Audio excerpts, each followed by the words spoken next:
What up? It's Jimmy. This is a clip from our big NCAA basketball show starring Maxwell Smart. Hit the link. Check out our show. We get to Game 3 of Max's card, 2 p.m. Eastern. Jacksonville Dolphins, 6-3, 1-2 on the road at Kansas State Wildcats, 3-5, 2-5 at home. Two teams that Max has attacked. He's went with Jacksonville, and we've gone against Kansas State with success. Bramlage Coliseum in Manhattan, Kansas. We have Jacksonville as 11.5-point dogs at FanDuel right now, a total of 136.5. Jacksonville had their 3-game winning streak snapped with a 73-64 loss at Miami on Saturday, led by 6'8" junior forward Dontarius James, who's averaging 18.6 points, 4.4 rebounds. James has come a long way. He averaged 3.3 minutes per game as a freshman, 7.4 minutes a game as a sophomore. Last year, he averaged 1.3 points per game. This kid has earned this opportunity. Now, Kansas State did not look good, losing to Div 2 Fort Hays State. Then we faded them, and they barely got past Milwaukee, 76-75. We had Milwaukee, I believe, at +8 or 8.5. They followed that up with a surprise 74-65 win at Iowa State, a 7.5-point underdogs. Came back to earth in a 102-69 loss at home to Baylor, second-ranked team in the country. They hit just 32% from three. That's not just the Baylor game. I mean, this year. And have one player, Mike McGurl, who averages double-digit points. What a tricky cap this is, Max. That score at Iowa State really surprised me. Jacksonville Dolphins, Kansas State Wildcats, take it away. Jim, that Kansas State game was not a surprise to me. I was on Kansas State first half and full game, didn't like the number, got the worst of the number, still was able to cash both in a wire-to-wire win for K-State. I'll tell you right now, bud, I know why they were able to win that game.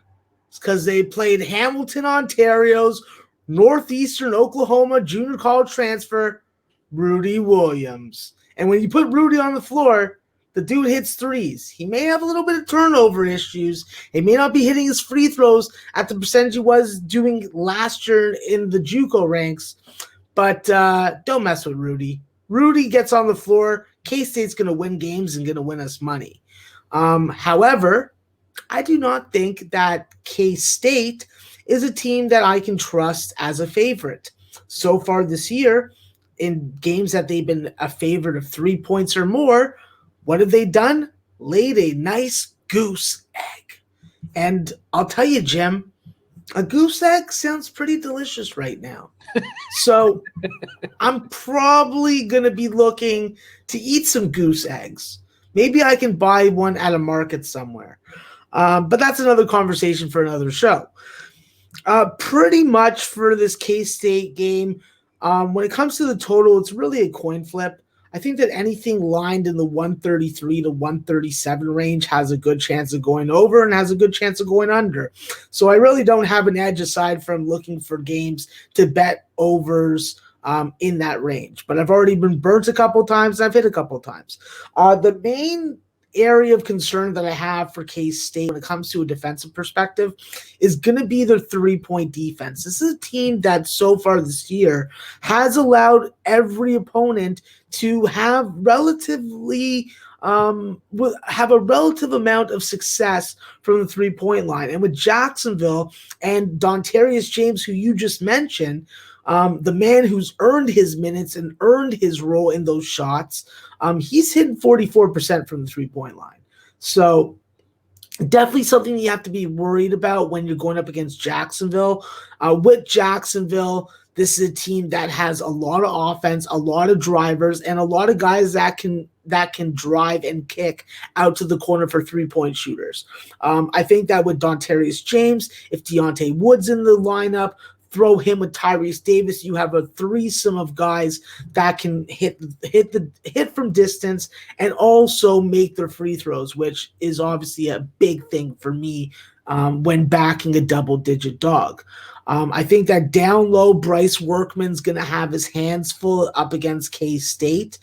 It will be very interesting to see if our fellow Canadian Keozi Izagu can make his return from his knee injury. This is the kind of guy that gives you some good rim protection. He's going to get you some good facilitation from the front court. And it's definitely been missed, I think.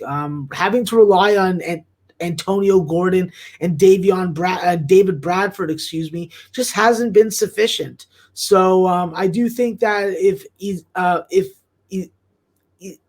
KOC can get back in the lineup, it makes a big difference for K-State. But when it comes to this Jacksonville team, this is a team that just is coming off the Miami loss. And although it was a loss, it was a really good performance because they were looking like they were going to get blown out after the first half. Cost me a ticket. Came back, did a really good job of fighting all the way to the end, and was able to stay within that number. So I think that Jacksonville, although it's a small sample size, they are 1-1 in this ATS number range. And I think that they have probably the better advantage in this game in the first half. It's a spot that I'll probably be adding on to in the morning once they're available, Jim. But this is a Jacksonville team that if they can win on the glass, if they can get to the free throw line and do a little better job and make around 66 to 68%, I think that they can win this game. I think that they can cover the spread. This has upset written all over it. Who knows if it actually happens or not?